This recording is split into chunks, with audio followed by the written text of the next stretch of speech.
정치 천재 이준석 의원의 말과 글은 즐겁습니다. 말과 글이 즐겁다는 것은 거기에 유머가 있다는 뜻이고 뭔가 배울 게 있다는 그런 뜻입니다. 그래서 좀 짜증이 날 때 구글로 들어가서 이준석 최근의 인터뷰 논평 기사를 찾아서 읽으면은 다 읽고 나서는 꼭 머리에 남는 문장이 있습니다. 우리나라 정치인 중에서 유머 감각이 최고입니다.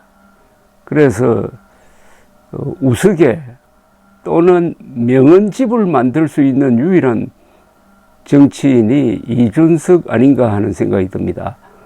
30대 후반의 정치 천재를 갖고 있다는 것은 우리 국가적 자산입니다. 얼마나 즐겁습니까?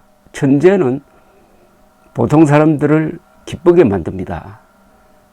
노래 천재, 미술 천재, 정치 천재도 마찬가지입니다. 그래서 최근 며칠 사이에 이준석 의원이 여기저기 다니면서 뱉어놓은 글들을 쭉 한번 읽어보고 몇 개를 소개해 드리려고 합니다. 오늘 CBS 라디오와 인터뷰를 했는데 김현정의 뉴스쇼에 출연했습니다. 그는 정부가 권위 있는 전문가로 내세운 미국 액트GO의 비토르 아브레우에 대해서 이제는 외국 권위자 한 사람을 쫓아다니면서 이러쿵저러쿵 하는 그런 나라가 아니었으면 좋겠다고 했습니다. 이번에 너무 뜻하지 않는 타이밍에 뜻하지 않는 방식으로 영일만 유전을 발표했기 때문에 신뢰하지 못하는 부분이 있다면서 윤석열 정부를 보면은 대통령이 뭔가 잘못된 보고를 받은 것인지 명확하지 않은 사안들이 몇 개 있었다고 했습니다. 부산 엑스포 유치 실패를 언급했고 기업들이 유치하기 위한 행동보다는 권력자에게 보여주려는 행위를 많이 하는 걸 보면서 뭔가 잘못되고 있다라는 생각을 했었다고 했습니다. 그러니까 부처 대신에 대통령이 직접 나서서 발표한 것에도 큰 의문이 있다는 점을 지적을 했습니다. 정부의 매장량 140억 배를 삼성전자 시가총액 5배 발언도 근거가 없다고 일축을 했습니다. 이준석 의원은 요즘 유가가 배럴에 70불 하니까 환율을 1200억 원 잡아도 1200조 가깝다. 그런데 삼성전자 시가총액 5배는 2500조가 넘는다. 는 걸 예로 들었습니다. 그러니까 정부가 이 경우에는 산자부 장관인데 정부가 단순 계산도 잘못해가지고 한 2배나 틀린다는 이야기입니다. 안 맞는 게 너무 많다. 이거 도대체 누가 엑셀 돌린 거냐? 과연 제대로 돌리기는 한 거냐? 140억 배럴을 가채 매장량 100%라 하더라도 삼성전자 시총의 5배가 안 나온다. 라고 비판을 했습니다. 이준석 대표가 석유에 대해서 좀 알고 있다는 느낌을 주는 게 이 가채 매장량입니다. 이 가채 매장량이란 것은 뭐냐면은 140억 배럴 있다라고 하면은 그게 다 퍼올릴 수 있는 게 아닙니다. 여러 가지 지질학적 사정으로 그 중에 30% 정도만 채굴할 수 있습니다. 그걸 가채 매장량이라고 합니다. 그러니까 윤석열 대통령이 140억 배럴이라고 했을 때 그게 원시 매장량이냐 아니면 채굴할 수 있는 가채 매장량이냐 하는 개념도 아마 윤석열 대통령이 몰랐을 겁니다. 가채 매장량은 약 30%다. 이준석 의원은 지금 미국의 쉘 같은 경우에도 배럴당 생산 비용이 40불 가까이고 사우디아라비아는 10불 정도 되는 상황이라면서 심해 시추가 생산 비용도 상당할 텐데 간단히 머릿속으로 엑셀 돌려봐도 안 맞는 숫자들을 발표하니까 당황스럽다고 했습니다. 이 심해, 이 영일만의 경우에는 뭐 1000m, 수심 1000m 이상이라는데, 거기서 석유를 발견하더라도 너무나 바다가 깊어서 생산성이 과연 있겠느냐, 코스트가 너무 많이 든다, 이런 것도 고려했느냐라는 지적이었습니다. 며칠 전에 SBS와 또 이준석 의원이 인터뷰를 했어요. 여기서도 포항 영일만 앞바다에 140억 배럴의 석유와 가스가 묻혀있을 가능성을 발표한 데 대해서 이준석 의원은 다급해 보인다, 한탕주의에 빠진 것 같다 라고 지적을 했습니다. SBS 유튜브 정치 컨설팅 스토브리그에 출연해서 한 이야기입니다. 진단이 틀리니까 참모들이 자꾸 이상한 거를 시키는 거예요. 낮은 지지율이 고착화되다 보니까 한탕주의가 횡행하고 있는 거예요. 한 방에 끌어올릴 것을 찾고 있는 거예요 라고 했습니다. 이준석 의원은 석유 개발 사업이라는 것은 투자와 사기의 경계 선상에 있다면서 대통령이 직접 발표하는 등 숟가락을 얹으면 위험하다고 경고했습니다. 이것도 아주 절묘한 표현인데, 이 석유 개발이 지상 최대의 투기판입니다. 그러니까 100개를 뚫어서 유전이 발견될 확률은 2%, 5%밖에 안 됩니다. 그러니까 여기에는 투자와 사기가 아주 뒤섞여서 돌아간다는 겁니다. 그러니까 여기 잘못 손댔다가는 큰일 난다는 이야기입니다. 이번 국정브리핑과 여당 일각에서 나오고 있는 김정숙 여사 특검법 발의 등을 거론하면서 이준석 의원은 가장 질이 낮은 방법만 쓰고 있다고 했습니다. 70대 이상을 붙들어 놓겠다는 의도로 보이는데, 관성을 따라가면서 석유, 김정숙 이런 거 아주 원초적인 반응을 보이고 있다고 했습니다. 그 방법들 중에서도 가장 질 낮은 방법들을 쓰고 있다. 이 중앙일보 논설위원이 이준석 의원을 한 100분 정도 인터뷰를 해가지고 요약한 기사를 올렸는데, 여기서도 뼈가 되고 살이 될 만한 내용들이 있습니다. 그것만 골라서 소개를 해드리겠습니다. 윤석열 대통령 탄핵에 대해서는 반대하는 입장입니다. 탄핵은 어떤 경우에도 대한민국의 불행이다. 박근혜 전 대통령의 가장 큰 실수는 노무현 전 대통령의 선례를 보고 설마 형사적 판단이 안 끝난 사안에 탄핵이라는 정치적 판단을 내리겠는가라며 탄핵이라는 엄청난 국가적 리스크를 정치적 반등의 기회로 설회했다는 점이다. 윤 대통령 주변 인사들도 그런 생각을 하고 있다고 들었다고 했습니다.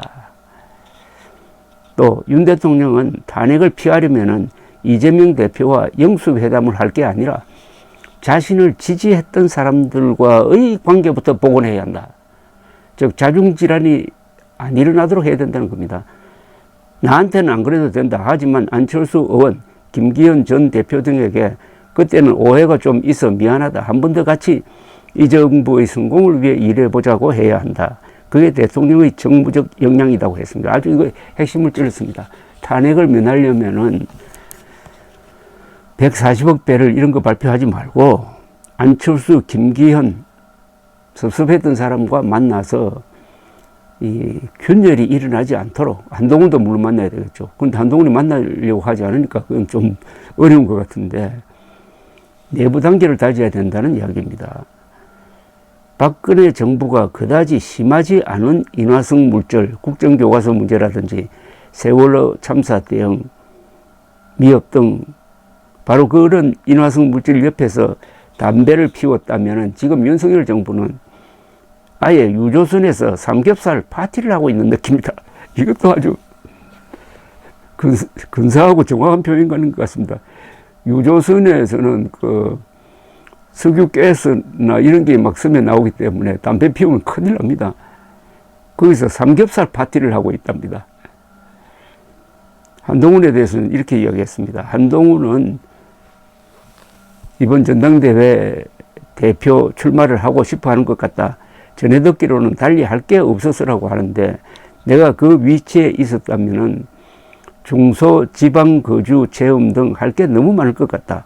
정치는 부족한 걸 채워나가야 한다. 당장 선거도 없어 어디 가서 축사나 하는 당대표가 왜 대려하는지 모르겠다. 출마하면 당선 가능성은 높긴 하겠지만 다른 후보가 치고 나올 공간이 충분하다. 한동훈은 사실 대한부재란 말 속에 올라오는 인물 아니냐. 솔직히 석 달 전 자기들을 몰살시킨 장수를 다시 뽑는다는 것은 거의 불가능에 가까운 것 아니겠느냐라고 했습니다. 얼마 전 서울대 강연에서 대통령을 멍청한 사람이라고 해서 비난이 들어오고 있는 데 대해서는 이렇게 대응을 합니다.